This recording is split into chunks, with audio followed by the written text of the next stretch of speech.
I'm going to bring on Alexandra Alexin, who is joining us for her session today. Welcome, Alexandra. How are you doing? Hey, Joe. Thanks so much for having me. I'm doing well, beating the humidity here in New York. How you doing? Definitely. I'm good. You're probably doing better than me in Texas, which is hotter than 99% of the world right now. Yeah, looking forward to hopefully a good presentation here from you. I'm going to jump off, let you take over, and join you back in about 10 or so minutes. All right, perfect. Thanks so much. Well, welcome everyone to the power of Asterisk-Free data. We're going to get into what that means, but a little bit about me. So I am the head of demand generation at Leapsome.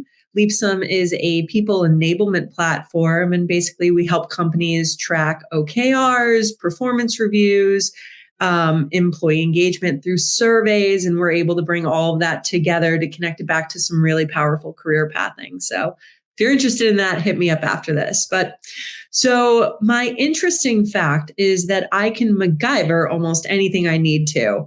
My concern by putting this interesting fact in was that the majority of you probably don't know who or what MacGyver is. Look it up. It's a great television show from the 80s. And basically, if you give me a paper clip and a rubber band, I can fix anything. But enough about me. So let's talk about the origin of this topic. So one, I really want to start with the idea of whoever built your system probably did a lot of it alone or in a very small silo of 2 or 3 other people. And what that means is, for me, I was at a company for 4 years. Within my first 2 months there, I rebuilt the entire marketing to sales handoff process and what that looked like in Salesforce and Marketo. And with that, I learned a lot of all of the different fields we were utilizing, how those fields triggered back-end processes. But at no point did I actually document any of that. And what happened is that over my years there, it turned out that I was really the only one that knew how to pull reports and have them be asterisk-free. So give you an example. Let's say someone said, "Hey, Alex, I need to know all newly created leads for the past year." An asterisk filled data set would be, okay, cool. So you're going to take this report. What you're going to have to do, though, is that you have to export it, and you have to exclude May 17th, 2017, because we had a glitch that day and all leads got duplicated. So take that day out. And you're also going to have to look for these 3 company names, because while they're different, they're actually all doing business together and they're all just under one closed won opportunity. So you got to look at that differently. And then from there, you're also going to want to filter for this or that or this. And it just becomes so busy. And then next thing you know, I'm the only person that knows any of that. And the second I leave the company, any new person that comes in tries to pull a report and they think, oh my God, what happened in May? We got so many leads. What happened there? Why didn't it turn into opportunities or whatever it may be? And now your numbers are skewed. People are confused. So from there, you have to think about, once you don't have that single source of truth and the data has to be manipulated externally, you have a problem. Once you start saying, okay, well, let's take our Salesforce data, we've got to export that. And then we also have data in Intercom for our customers. Let's export that because that's showing login usage. And then let's also add in this other piece of data. And you don't have a tool that's doing this for you. I mean, I would have loved to have Domo at some point in my career. There's still time. And then you have to pull all of those things and manipulate them based on what I just said. You have a massive problem.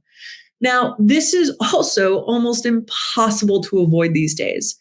The more softwares and tools that there are out there, which new ones are popping up every day, the more data that you can capture, the more you're going to have an issue, because now everyone's going to be looking at the same data in different ways with different lenses, and they're going to be manipulating it to make it seem better for whatever it is that they're trying to achieve.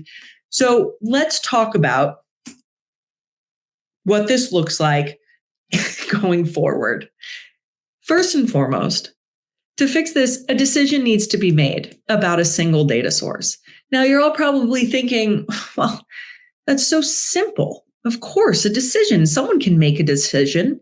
That's not the case.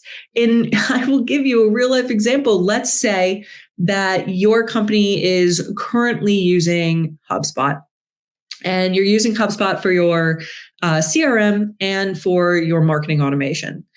Now you're deciding, well, should we start to migrate our CRM over to Salesforce? A lot of our people know how to use Salesforce. This might be a really good thing. Now the discussions happen.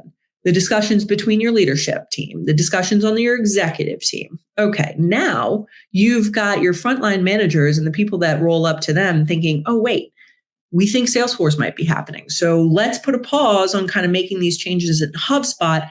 Now we're in flux. Now you've got your people who want Salesforce. You've got your people who want HubSpot. Let's then take it from there of saying, okay, we're going to stick with HubSpot for now, and we're going to revisit Salesforce in the future. Now you haven't actually made a decision. What you're saying is, well, we're not sure. We think maybe, and now you've got people that just don't know which way to go and don't know where to focus their resources and their timing. So I'm actually going to pop down to number 3 because I think that it's more relevant after this.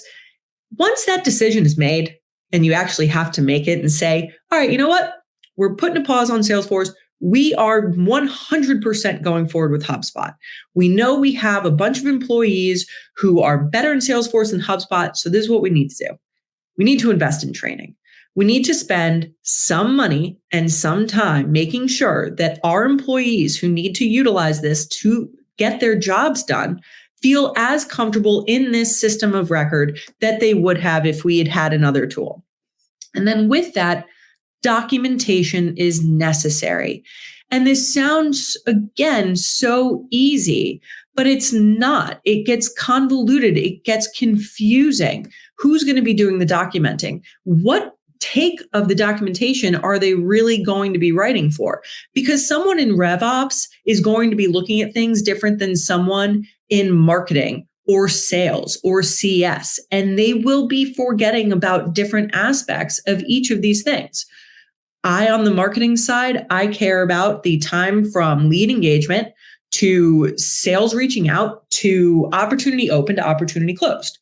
Someone in sales may not care about that lead engagement. They want to know when someone has just requested a demo to opportunity open, and so on and so forth. So you need to figure out, what are you documenting for who, where will that live, and what will that look like?